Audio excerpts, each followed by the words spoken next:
हे हाय, कैसे हैं आप सब। Doctor Smith here. दोस्तों, अगर आप अपने माइंड को ध्यान से ऑब्जर्व करेंगे तो आप पाएंगे कि आपके माइंड में एक कंपेलिंग ड्रामा चल रहा है between two main characters with lot of twist, turns, dramas, tension, just like अ फिल्मी प्लॉट। और हमारे ये दो कैरेक्टर्स है system 1 and system 2, which are basically thinking systems. All this content from the bestseller book Think Fast and Slow by internationally reputed Nobel Prize award winner, economist and psychologist Daniel Kahneman. This is one of the best book I have read of lately. By the way दोस्तों, first of all let me gratefully welcome you here on the Dr. Smith Show.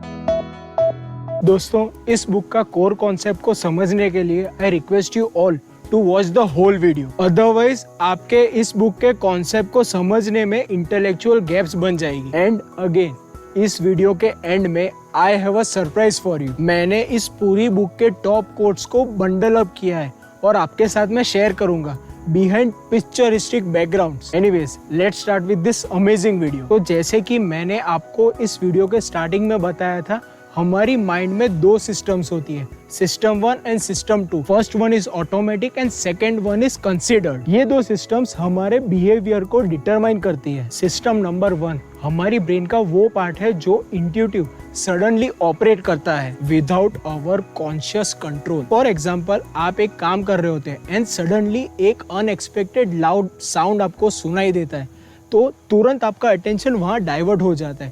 That is system 1, which is intuitive and automatic. System 1 हमारे evolutionary past की एक legacy है for sudden judgment and sudden action for survival. System number 2 ये आपकी brain का वो part है जो आप visualize कर सकते हैं, the part that is dealing with decision making, reasoning and beliefs. हमारी conscious activities, for example self control, our choices and more deliberate focus of attention. So एक simple उदाहरण ले लेते हैं। Consider this scenario.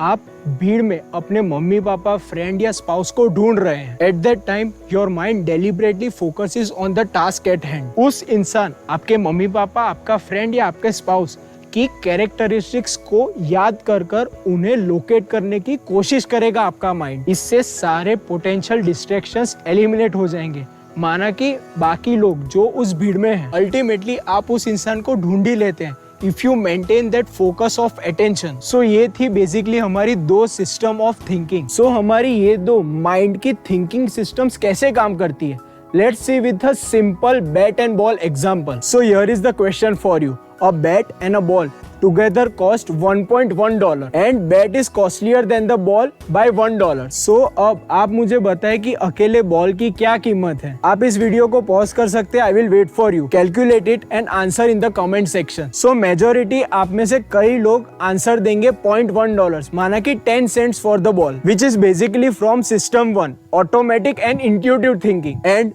let me tell you, it is wrong. अगर आप फिर से ध्यान से इसे सॉल्व करेंगे तो आंसर आएगा $0.05, माना कि 5 सेंट्स। दोस्तों, आई विल बी ऑनेस्ट, पहली बार मैंने भी रॉन्ग आंसर किया था। मैंने भी 10 सेंट्स आंसर किया था। सो मैं आपको ब्रीफली एक्सप्लेन कर देता हूँ। अगर आपका आंसर 0.10 माना कि 10 सेंट्स है, सो हमारा बेट जो $1 कॉस्टलियर है देन द बॉल, उसकी प्राइस होगी 1 + 0.1। और इस हिसाब से बैट और बॉल टुगेदर उनकी प्राइस होगी 1.1 + 0.1, जो 1.2, विच इज सर्टनली रॉन्ग। अब जैसे कि मैंने आपको पहले कहा कि बॉल की करेक्ट प्राइस थी 0.05, तो उस हिसाब से हमारी बैट की प्राइस हुई जो $1 कॉस्टलियर है 0.05 + 1, विच इज 1.05।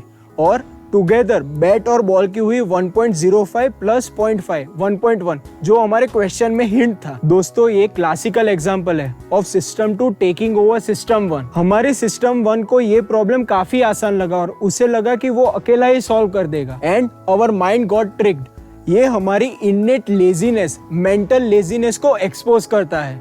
ऑथर इसे लॉ ऑफ लीस्ट एफर्ट कहते हैं। एसेंशियली जब हम अपना दिमाग यूज करते हैं then we tend to use the minimum amount of energy for every intellectual and mental part. और हमारी सिस्टम 2 यूज करने से काफी ज्यादा अमाउंट ऑफ एनर्जी यूज होती है। But let me tell you, system 2 is very very important, specially for our intelligent quotient. So basically using system 1 over system 2 हमारी mind बहुत कम एनर्जी यूज करता है और इससे हमारी इंटेलिजेंस की जो स्ट्रेंथ होती है वो बहुत ही कम हो जाती है। तो क्या लगता है आप सबको, what is the real reason for our autopilot behaviour? क्यों हम सब अपने सारे थॉट्स और सारे एक्शंस को कॉन्शियसली कंट्रोल नहीं कर पाते? सो यहाँ आता है हमारा concept of priming. Basically we all are primed when we are exposed to a concept, word और an event which causes us to summon related words and concepts. For example, मैं आपको एक fill in the blank देता हूँ, SO-P. Okay चलो, आपको इस fill in the blank को आसानी से करेक्टली आंसर करने के लिए मैं आपको एक हिंट दे देता हूँ. So the previous word of this word is eat. I am sure आप में से कई लोग इस fill in the blanks में U fill करेंगे,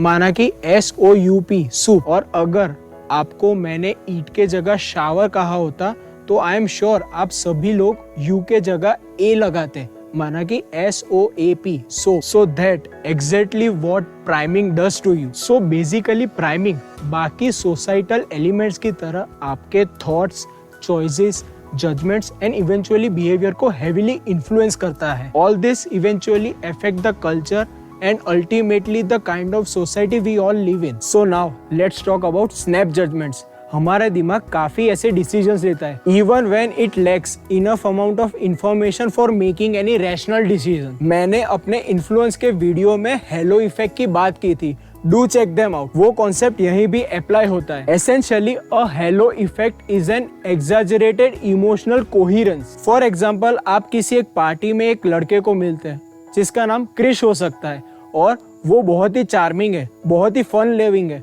और बहुत ही ह्यूमरस है. He has a really good sense of humor. अब पार्टी के बाद किसी ने आपको चैरिटी के लिए पूछा तो आपके दिमाग में फर्स्ट पर्सन जो आएगा वो क्रिश ही होगा. And let me remind you friends, आपको क्रिश के बारे में ज्यादा कुछ पता नहीं है. आपको सिर्फ उतना पता है कि वो एक इजी गोइंग लड़का है and he has a great sense of humour. बस इतना ही पता है आपको. सिर्फ इतनी इंफॉर्मेशन के साथ आपने क्रिश के बारे में एक कैरेक्टर, पर्सनालिटी अपने आप बना ली. And that is basically what halo effect is. हमारा माइंड थिंग्स को ओवर सिंप्लीफाई कर देता है without any sufficient information which ultimately leads to error in judgement. So चलो दोस्तों, अब बात करते हैं ह्यूरिस्टिक्स एंड बायसेस की. ये पूरी बुक 5 पार्ट्स में डिवाइडेड है और first part was introduction to the 2 systems which we all have already covered up and until now. अब second part deals with heuristics and biases. Heuristics basically mental shortcuts है जो हम अपने mind में create करते हैं as we all make our day to day decisions. Although heuristics when negatively applied can be really beneficial, they lead to cognitive biases which ultimately leads to systemic errors of thinking and which furthermore leads to errors in judgments and ultimately in misinterpretation of the whole event. हमारे इस book के author ने ये 2 complex topics को समझाने के लिए काफी कॉन्सेप्ट डिस्कस किए ये बुक में. मैं आपको अभी मेरे टॉप 3 कॉन्सेप्ट्स शेयर करूंगा. सो बेसिकली हम सब की स्ट्रॉन्गली बायस्ड बिलीफ है ऑफ स्मॉल नंबर्स और samples which resemble the whole population from which they come, but this concept is totally flawed.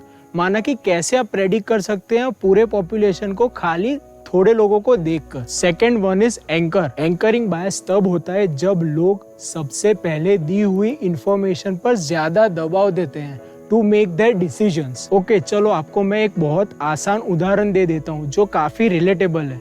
मान लो कि आप एक मॉल में जाते हैं, वहाँ आपको सबसे पहले 2000 की टी शर्ट मिलती है और उसके बाद आपको 700 रुपए की टी शर्ट मिलती है. So now you are highly prone to buy the second one, that is 700 rupees one, क्योंकि आप रिलेटिव कॉस्ट देखते हो 2000 और 700. You are more prone to buy the 700 one, that is price anchoring. Third concept is availability bias. माना कि overestimating the probability of something you hear often और something which is easy to remember. For example, stroke से ज्यादा deaths होती हैं as compare to road traffic accidents. पर एक study में रिवील हुआ कि 80% of the respondents felt that accidental death are more common than the stroke deaths, thanks to media and TV channels reporting more of a accidental death rather than a stroke death. So इस book का third part है on overconfidence. It basically explores on how we misconstruct our experiences and also our choice to believe in flimsy accounts. ये deal करता है hindsight bias के ऊपर. In other words, knew it all phenomena मुझे ये पहले से ही पता था। हम सबकी एक कॉमन टेंडेंसी है of perceiving the events which already occurred as more predictable than they actually were before they occurred. The whole fourth part of the book deals with choices. Author के मुताबिक we humans are risk averse. हम सभी जब भी हो सके risk को avoid करना चाहते हैं। रिस्क एवर्सिव के साथ साथ हम सब लॉस एवर्सिव हैं। We all are more strongly driven to avoid losses rather than achieving gains. दोस्तों आई होप ये काफी सिंपल कॉन्सेप्ट है आपके लिए। अगर आपको इसे बहुत डिटेल में समझना है तो highly recommend you to buy this book and read this chapter and this part. Author ने काफी सिंप्लीफाइड लैंग्वेज में इसे डिस्कस किया है। दोस्तों बुक का final part, fifth part, emotions, wellbeing और हमारे मेमोरी के ऊपर है। ऑथर कहते हैं कि हमारा सबका यह अजम्पशन है कि हमारे सारे डिसीजंस हमारे बेस्ट इंटरेस्ट के ऊपर निर्भर होते हैं। Honestly it is not usually the case. हमारी मेमोरीज हर बार सच नहीं होती। माना कि हम लोग जो इंटरप्रेट करते हैं वो हर बार सच नहीं होता। And since we are likely to interpret any event और any experience wrongly which can basically have a great influence on our choices and our decisions. So हम सबके taste and choices and decisions सारे memories पर based है and memory can be wrong. हम सभी के strong preferences होते हैं for the duration of pleasure और पेन एक्सपीरियंस। लेट्स कन्फेस, हम सबको पेन ब्रीफली चाहिए होता है एंड प्लेजर हमें लंबे समय के लिए चाहिए होता है। पर हमारी memory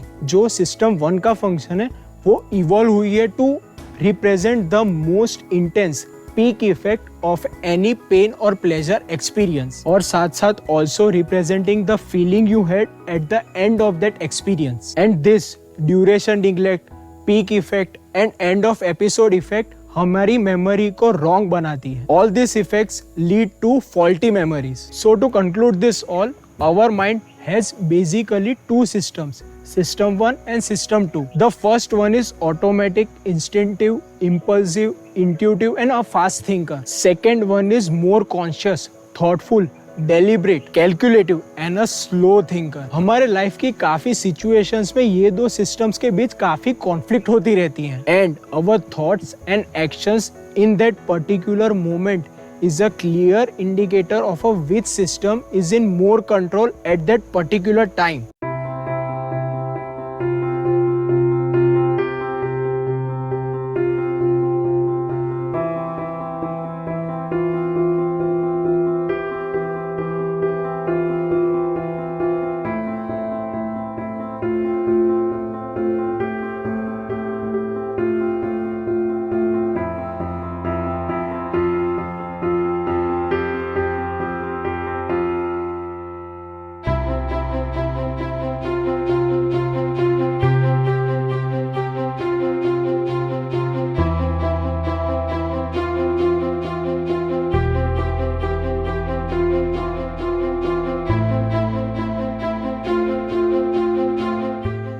so there we go. आशा है आपको मेरा आज का video valuable, informative and intellectually amazing लगा। इस वीडियो और चैनल को लाइक, शेयर, कमेंट और सब्सक्राइब करने से आप मुझे सपोर्ट कर सकते हैं for making this amazing, valuable, extraordinary content. So until next time, peace. Thank you.